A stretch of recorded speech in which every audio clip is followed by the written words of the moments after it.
OpenAI seems like they're trying to replace doctors with ChatGPT. OpenAI has released the Healthbench, a new benchmark designed to better measure capabilities of AI systems for health. Built in partnership with 262 physicians who have practiced in 60 countries.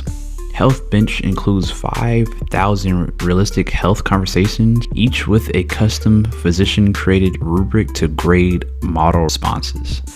So basically, as you see in this diagram, they have like a user, and then they have the assistant, and then they can have either or question answer. So they can go back and forth, or it can just be like a one-off. And then this rubric gets graded on a few different criteria, and it's also like a sliding scale to say what's the overall score.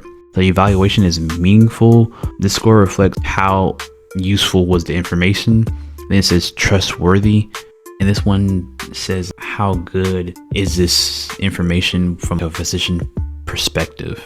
Is this as good as a doctor, basically is what it's asking. And so the benchmark is kind of scattered across different themes.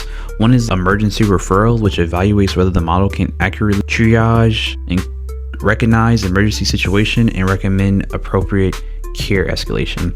One of the examples that they gave was somebody finding their 70-year-old neighbor barely breathing in a low pulse, and they were able to give, and I would say, a kind of wordy, lengthy response to that.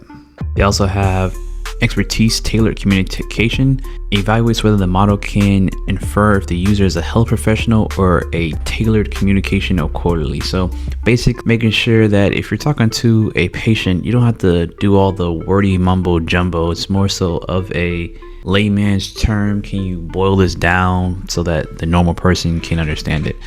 And then they also have responding under uncertainty, and it evaluates whether the model identifies uncertainty and communicates that uncertainty when needed. So if they're not sure about an answer, if they need some more information, how can that model get more information and communicate that to that person?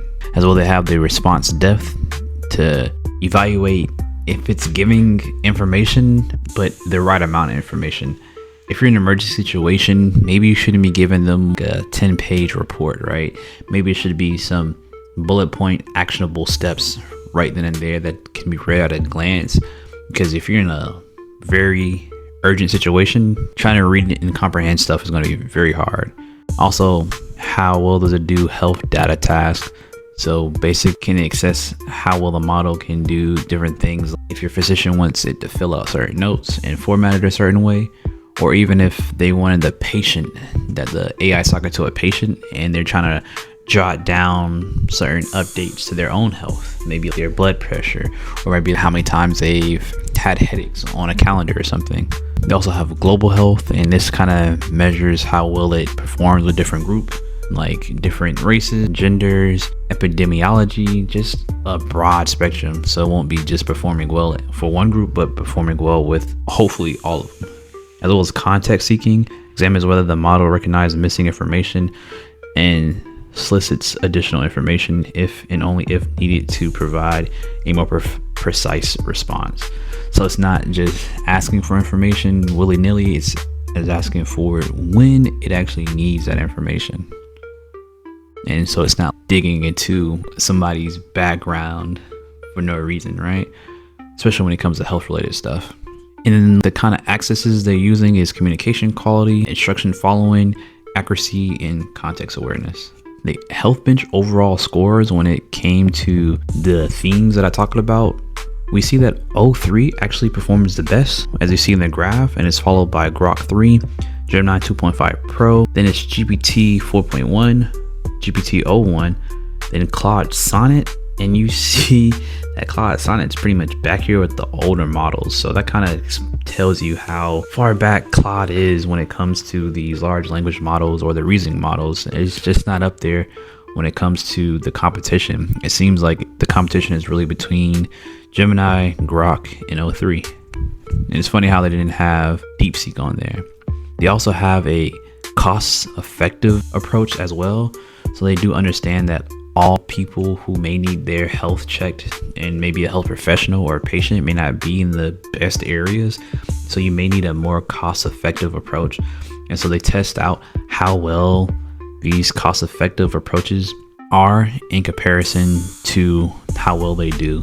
And of course, we see that O3 low, O3 medium, and O3 high do the best, especially with a lower inference cost. They do the best.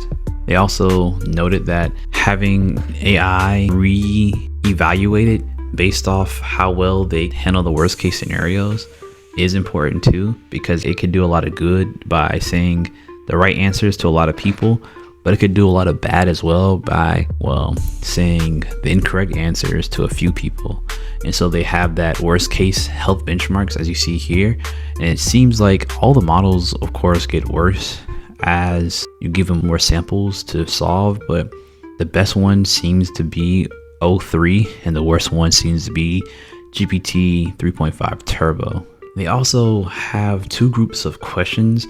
They have the Healthbench census that contains 3,000 questions, almost 4,000 of questions that AI mostly get right and aren't really too hard for them to answer. And these can be maybe the safe ones that AI can be implemented for because they get it right so often. And then they have the Healthbench hard, that's 1,000 questions that AI still struggles with. And so for the Healthbench census, which is so the easier question, we see that GPT 4.1 has the least error rate out of all of them, followed by Grok. And the worst, of course, being GPT 3.5, but it's funny that they put Llama 4 on here as the second to last, where you didn't see Llama on the other graphs. But when it comes to the hard benchmark, we see that the best overall score is O3. So if you want to dig deeper into some very hard medical questions, it seems like O3 is the best one, followed by Grok. But it seems like Grok 3 is best for all around. They also did another graph where they compared how well these AIs are in head-to-head with physicians, as well as they gave physicians AI and see how well they did with AI compared with physicians. So they have physicians with AI, physicians by themselves, and then they have the AI 2024 models by themselves, and then physicians with 2024 models. As you see on the graph, the best one was just the 2025 model by themselves with the overall score of 0.487, followed by the physicians with the 2025 models. We see that the physicians with the worst models do get worse, and even with the 2024 models with physicians, they actually did better than just the AI by itself, at least the 2024 models. But we see the 2025 models did better than even using AI with the physicians. But what did the worst was the physicians by themselves not using AI at all. So it does seem to say that a combination of human AI is the best combination there is out there. And they said that they had AI work with the physicians to test this out. So they'll give them a response and they can either modify the response or keep the response as is to answer the questions, and then have the benchmarks, well, rank how well they do.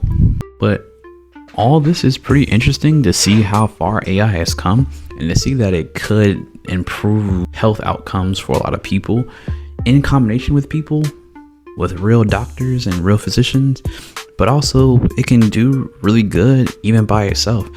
And it seems like using AI to help you with your health, at least from that last graph, seems to be better than doing nothing at all, of course, and as well as just having a physician without AI. Like I said, this is a smaller sample size, so we'll see how well it does. As well as we do know, OpenAI and ChatGPT does have a stake in AI, and these benchmarks are, or can be, skewed to represent that you should love AI and AI is great. But tell me what you think down below with all this health stuff. Do you think AI is going to replace doctors here pretty soon, or do you think that this is just a new cool benchmark, but you're not going to become the ChatGPT anytime soon for your medical issues? If you want to keep up with the latest and greatest AI news, you should definitely like and subscribe. Tell me what you think down below. With that being said, your boy Dex Not Dexter out.